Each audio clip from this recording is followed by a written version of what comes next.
Intelligence Committee here that I serve on that would have anything close to this kind of conversation. Speaker Johnson downplayed this. He said that they'll tighten up. It doesn't seem like there's much, publicly at least, outrage by your Republican colleagues. Obviously, if this was a Democratic administration, this had been Hillary Clinton or Barack Obama or anybody else, it would have been a different tune. Do you expect any kind of hearings here? Well, Anderson, we have a hearing tomorrow, an open hearing about worldwide threats on the Senate Intelligence Committee. And I can guarantee you that this topic is going to come up tomorrow in an open hearing. The CIA director is supposed to be there, right? CIA director will be there. He was one of the individuals on this text chain. I think the other thing that I noticed is just the discussion that they were having over Signal. It was almost like they were deciding to order a pizza. And it's not the kind of conversation you would expect between the principals when they're deciding to commit troops to combat in a foreign country. So I was pretty shocked by, how not only that this was done on this platform on Signal, but also just shocked about the lack of depth in the discussion before sending our Navy pilots over the beach to drop bombs where there is a significant threat. President Trump reposted online tonight a comment from Elon Musk joking about this and downplaying the reach of the Atlantic, essentially saying, no one reads the Atlantic. Do you think they are actually have no concern about this, or is this just like a public face of poo-pooing this? I would expect that they're not having a great day in the White House this afternoon. This is a big deal. This is a breach of the law. It's also national security. It has compromised these individuals and these platforms who had access to their communication devices, their phones that they obviously have Signal on. Where were those phones over these days? Who can get into the rooms where they keep these devices and possibly see this stuff? There should be some form of an investigation here. Senator Mark Kelly, I appreciate your time. Thank you. Thank you.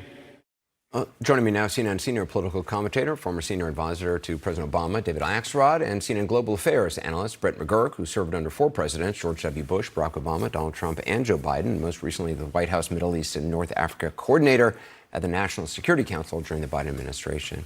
David, what do you make of how the White House, the Pentagon are handling this tonight, particularly Secretary Hegseth, who's now attacking Jeffrey Goldberg's credibility and denying any war plans were discussed? Yeah, well, this is a well-worn pattern now in this operation, which is to deny. But look, Senator Kelly spoke to a couple of serious things. Anybody who served in the White House at a senior level, anybody who served as Brett has served, understands the sensitivity of this kind of information. The fact that they said, well, the operation went forward and there was no damage done, doesn't mean that the next time there won't be damage done. And there should be great concern about that. The fact that this was carried out on Signal is mind-boggling, I think, to most of us who've been around this. But there are a couple of other issues, Anderson.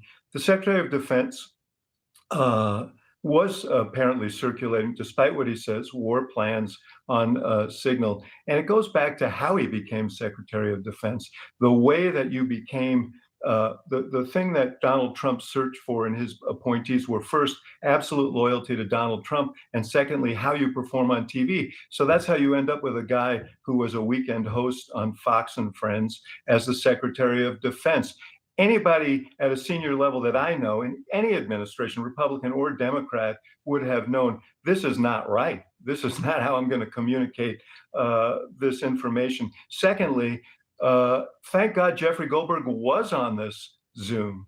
And it just goes to why we need good, aggressive reporting so we know what's going on, because there were troops that were jeopardized by this recklessness. And we wouldn't have known it if Jeff Goldberg hadn't accidentally been on the call. And then finally, where is accountability for this?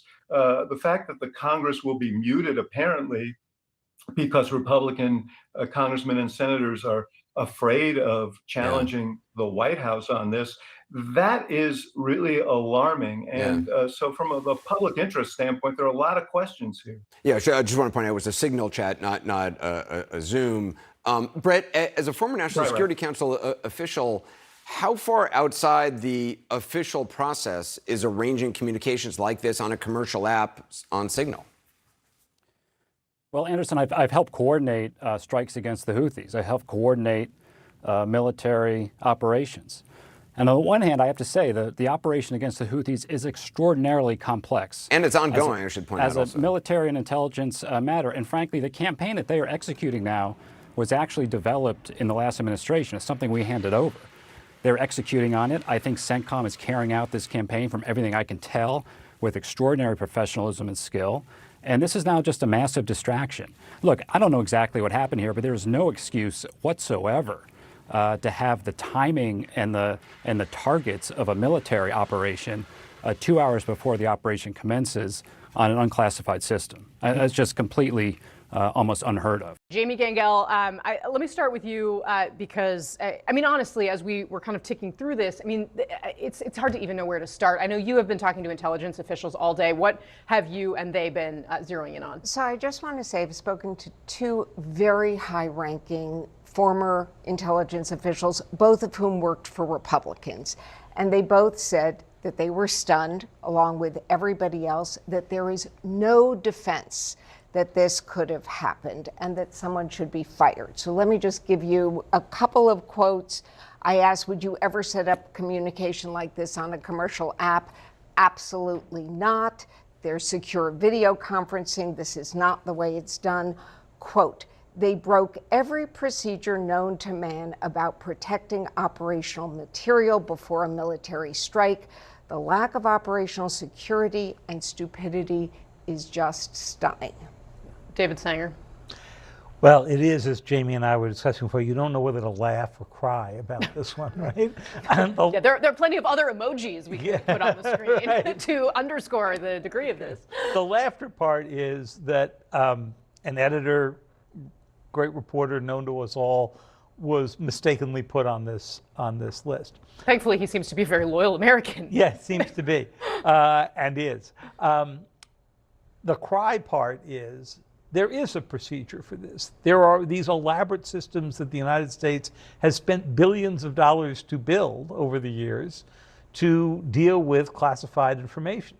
And if this was reversed, if it was a Democratic administration, I suspect you'd be hearing something different from some of the Republicans you've heard now. And the reason I suspect that is they rightly went after Hillary Clinton in 2016 for engaging in classified conversations over her home server and home phone. Now, Signal is somewhat more secure. It's used widely across Washington and around the world, but it's not supposed to be used for this. And that gets to the criminal piece of this, which is if you put classified information deliberately in a non-classified space, that's where the Espionage Act investigation kicks in. Yeah. So let's flash back, shall we, to 2016, when Jim Comey, then FBI director, had this to say in the summer about Hillary Clinton's use of private email to communicate classified information. Although we did not find clear evidence that Secretary Clinton or her colleagues intended to violate laws governing the handling of classified information, there is evidence that they were extremely careless in their handling of very sensitive, highly classified information. All right, so that takes us to the partisan side of the table.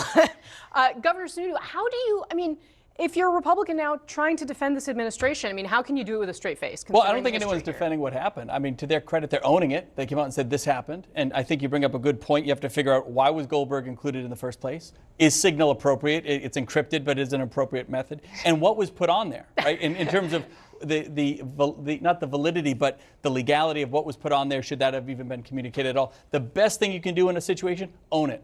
own every bit of it, say we completely made a mistake, we're going to change our protocols, we're going to have internal review processes. If you try to dodge or avoid any of this, it's not going to go well. So hats off to them for kind of admitting it up front, but I think they just need to take the next steps and be super transparent about everything that happened. Well, and so one thing that has I've been watching for this all afternoon, honestly, because I covered the 2016 campaign, Hillary Clinton's campaign at this time. She has written this on X. There's another emoji. It's like the whole thing, we could have this whole conversation emoji. She says, "You've got to be kidding me." Sarah, Congresswoman. Yes, I mean, look, I think there's a few things that concern me about this. First, yes, how did Jeffrey Goldberg get on there? But actually, why were they having this conversation on Signal to begin with? What other conversations have they been having on commercial applications that they didn't accidentally send to a reporter that we know nothing about?